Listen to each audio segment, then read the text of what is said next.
comes the money. Here we go. Money talk. Here comes the money. Money, money, money, money, money, money, money, money, money. Ching, ching, ching. Here comes the money. Let's go. Let's go. That's 3 Cheltenham meetings down, ladies and gentlemen. Well, gentlemen, I know my audience. October meeting, absolutely smacked it. What's that? The November meeting? Absolutely smacked that one as well. What's that? Can't do 3 in a row. Can't do the December meeting as well. Absolutely smacked that one as well. What's that? What? Coco Mademoiselle? Yeah, got me there, honey, to be fair. Fair play to him. Hello, and my name is Dan, aka the Tipster in a Suit, and I may not have been to the most racetracks. I've definitely not seen the most horses, but I am the best judge of race form. That I know, and I am here to prove it. Every week we're putting our selections up on YouTube, and we even sprinkle in the ones that we fancy in on the day. And if I'd taken them out, I'd be doing so much better. But I'm upfront, I'm honest. I post all of them, all the selections, the reasoning why. And we're profitable, baby. We are profitable, and I keep proving I'm the best judge of race form. That I know. With this weekend's flying selections. Now, don't get me wrong. Coco Mademoiselle was the banker. Well, very disappointing, to be honest. I thought she would have that wow in hand. However, Haiti Calours absolutely smacks. Stumps Town, woohoo, absolutely smacks that one. Liberty Hunter, drifted before the off. Never mind, we're smacked with that one as well. We had Gal Road and Fugitive placing as well. So £234.50 went out. 335.50 came back, clearing £100 profit. Well over 40% return for the weekend. So if you follow me in on any of those selections, make sure you like the video. Leave a comment with what winnings that you had. Help me out. Tipster in a Suit, we're on a roll this season. We're absolutely flying. We want more people winning with us, so make sure that you're sharing the videos. And if you could subscribe if you're not already, it means the world to me. It really, really does, and it massively helps me out. Like I said, the momentum's good. That's my gloating done. I'm feeling good, got the gloating out of the way. And we're looking to get one final little bit of pay in before Christmas at Haydock and Ascot. And it's at Ascot we start with the Howden Chase, which is a 2 mile 5 conditions race that sees Aroko head the market at 7-4. Now, I am a massive fan of this horse. I did put him in my 10 horses that I've forgotten for the season. It's a video I'm really chuffed with, put in a bit of work, so make sure you check that out after this one. He put in a cracking effort behind Trey Lawn, where he was just touched off by him at Haydock in absolutely dire conditions. Form that I see being franked throughout the season from the front two, Aroko and Trey Lawn. However, 7-4 is a little bit skimpy on Aroko, so it's an Irish raider that I've taken the plunge on. It's not James de Burley, who did start at the middle distance, but he's been in staying handicaps off top weight over in Ireland. He seems to be better at a further distance, and I don't see how dropping back in distance is going to benefit this one. Phil Dorr, he had loads of potential, but he's not good enough at 2 miles. They've tried him at 2.5. He hasn't been good enough at the top level. That was really shown in the Ryanair. I suspect this field will have too much class for him, and he's one I've swerved. Unexpected Party, currently 10-1. I wouldn't back him at 1,000,000-1. He's clearly trying to get scouting's trying to get his mark dropped for another crack at the Grand Annual. And even though he's not even ran, 10-1 has to be the worst price this season. Avoid at all costs Unexpected Party, which leaves Jungle Boogie. The 10-year-old is lightly raced, only had 6 races under rules. He's been plagued by injuries, but he looked really impressive on New Year's Day this season for his new yard, Henry de Bromhead, before a respectable enough 6th in the Gold Cup. He's back at a distance that suits, and he holds the best racing post rating by a clear £5 over the field, yet due to the conditions, he's either off level weights or is only given £3. Jungle Boogie, he travels nicely and he's a strong jumper.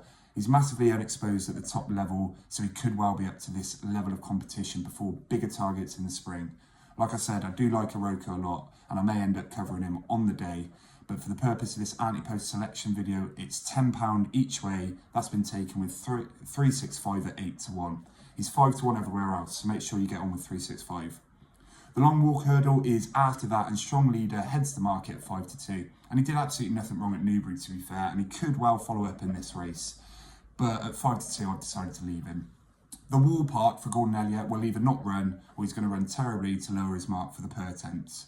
If he is coming to win, he may have a chance, to be honest, but I suspect now bought for JP McManus, the per attempt is the target, and we won't see the real Wall Park here. Crambo's next in the field, and this is a race he actually won last year. However, his season tailed off after that effort. And if you look back, his win was over the old guard. It was over the Paisley Parks, Champs, Dashel Drasher. And this field looks like it's a lot stronger with more up-and-coming staying hurdlers. I'd be surprised if Crambo makes it 2 from 2 this year. Blukin Daru is another one I like, and also mentioned in that 10 Forgotten Horses video, but he hasn't stepped on since that career best effort at the track last year, and we'd want to see some improvement from him. Langadan.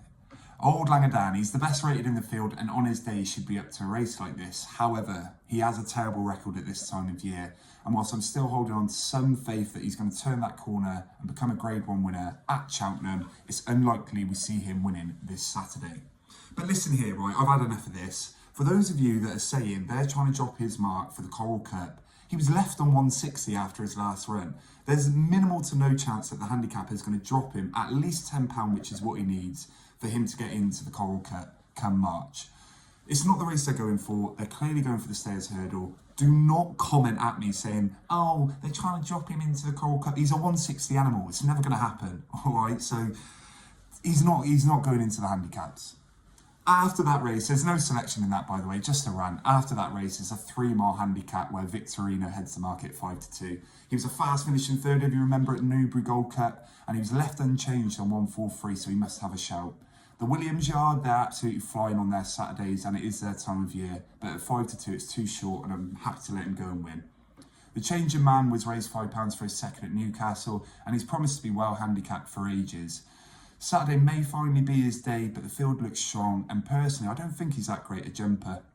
I also think everyone's harping on about the form where he split Stay Away Faye and Grey Dawning, but that's nearly, a season and a half, 2 seasons ago. Trey Lawn, however, that was a spectacular effort defeating Oroco at Haydock, as previously mentioned. He was destroyed in the market before the Ultima, but he unseated early doors. He's been raised £8 to 152 after that Haydock effort, but I believe 152 is not the ceiling for this animal, and he has potential to be a Grade 1 animal alongside Oroco. Another unbelievable performance from Trey Lawn last season was when he just lost out to Colonel Harry. That was at Wetherby, despite hanging wildly left going around the corners and jumping out to his left as well. He only lost by 1 length. It's an unbelievable effort. He's back at a left-handed track, which will suit. And as I said, 152, that's not enough for this horse. It's a confident bet, so I've had £25 on the nose at 9-2, and that is my banker of the weekend. Hopefully it's not Coco Mademoiselle 2.0. There's a 2-mile handicap hurdle that sees out the card, and the Greatwood Hurdle second and third, Be Aware and Dysart Enos head the market. Now, Secret Squirrel is a previous selection of mine and is still only rated 126, and I'm sure he's going to be up to winning one of these hurdle handicaps very soon. However, Dysart Enos is the one that catches the eye, despite the shorter price. I've rewatched that Greatwood Hurdle, and she jumped into the back of Burdett Road as they rolled down the hill, and then she had to switch into the inside on worse ground and hung left on the run-in, which was again worse ground. With a £3 swing with Be Aware, I expect her to reverse that run-in and take this race en route to a graded mares race later in the season. So I've had £15 on the nose at Dysart Enos. 135 can't be what this animal is. She's got to have some in hand. Finally, a selection at Haydock, where Credo returns to the track, where she absolutely crawled over the line and was the last of 4 finishes in a really grueling race. She's been dropped £3 for that effort, and it will be back on hopefully soft ground or good to soft, which will see her to best effect. She's 16-1 currently, so I've had £5 on that in what does look a competitive race. I want to mention East Street, who's been on a good winning run for James Owen. He's won his last 3 and warrants respect. But I have a second selection in this race who's been seen over hurdles the last twice this season. He won a hot handicap off 136 and ran to credit when 4th in another hot handicap to end the season in Ireland. He's still only 7 and rated 140, which is only £4 higher for that Aintree win. I suspect Cruise Control will have been running over hurdles to preserve his mark for a race like this, and he should have a strong claim at 8-1. I've backed Cruise Control £10 each way at 8-1, alongside £5 on the nose of Credo, just to cover that race a little bit better. So that's the ante-post selections that have been smacking left, right and centre for you this weekend. Let me know what you think of my selections. Let me know if you've got any of your own. And for those of you that have watched to the end, I massively appreciate you. I hope you're getting on alongside me. I hope you're winning. And thank you for watching. I will catch you on the next one.